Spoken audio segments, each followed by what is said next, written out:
వీళ్ళు చేసే తెలుగు కామెంటరీ కాదు, ఎస్ఆర్హెచ్ కామెంటరీ. నిన్న జరిగిన సీఎస్కే వర్సెస్ ఎస్ఆర్హెచ్ మ్యాచ్‌లో మీరు గనక అబ్జర్వ్ చేసుంటే ఫస్ట్ ఇన్నింగ్స్‌లో చెన్నై బ్యాటింగ్ ఆడేటప్పుడు మాత్రం వికెట్లు పడ్డ ప్రతిసారి అద్ది కదా మనకు కావాల్సింది. ఇక్కడి నుంచి ఇంకో వికెట్ గనక తీసుకోగలిగితే మనం ఇంకా రన్స్‌ని కట్టడి చేయొచ్చు అనుకుంటా ఇంత జోష్‌గా కామెంటరీ చేసిర్రు గానీ, అదే 4లు, 6లు కొట్టేటప్పుడు మాత్రం అసలు ఈ జోషే లేదు. ఎంత నీరసంగా చెప్తారంటే అసలు బౌలర్ ఏం చేస్తుండు? ఈ వికెట్‌లో పేస్ ఇయ్యొద్దు కదా! అసలు ఇలా చేసుండేది కాకుండొచ్చు. ఇంకో 4, ఇంకో 6 మాక్సిమం గింతే. గింత మట్టుకే మాట్లాడుతుర్రు. కానీ అదే వికెట్లు పడితే మాత్రం ఎగురుతుర్రు. బౌల్డ్ అనేది అనుకుంటా. కానీ సెకండ్ ఇన్నింగ్స్ ఎస్ఆర్‌హెచ్ బ్యాటింగ్ వచ్చేసరికి ఎక్కడ లేని జోష్ వచ్చింది వీళ్ళకి.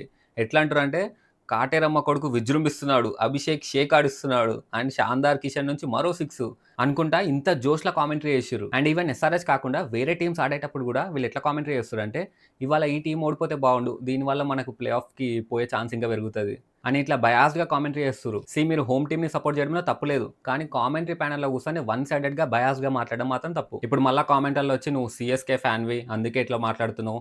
తమిళ్ వాళ్ళు, కన్నడ వాళ్ళు చేసినప్పుడు ఏం లేదా అని మాత్రం అనకుర్రి. ఎందుకంటే ఎప్పుడైనా ఒక తప్పుని ఇంకో తప్పుతో కంపేర్ చేసి మనం చేసిన తప్పుకి జస్టిఫికేషన్ ఇచ్చుకోవద్దు. 10 మంది చేస్తుంది తప్పు అని తెలిసినప్పుడు మనం ఆ తప్పు చేయకుండా ఉండాలి అని అనుకోవాలి గానీ, ఎట్లాగో 10 మంది చేస్తుర్రు కదా! మనం ఒక్కలం చేస్తే తప్పేముందిలే అని మాత్రం ఎప్పటికి అనుకోవద్దు. అండ్ ఇట్లా బయాస్డ్‌గా కామెంటరీ చేస్తే మాత్రం ఫ్యాన్స్ పక్కకు పెడితే న్యూట్రల్ ఆడియన్స్‌కి కూడా మీ మీద ఉన్న రెస్పెక్ట్ పోతది. సో, ఎస్ఆర్‌హెచ్ కామెంటరీ బంద్ చేసి ఇప్పుడైనా సరే తెలుగు కామెంటరీ స్టార్ట్ చేయుర్రి.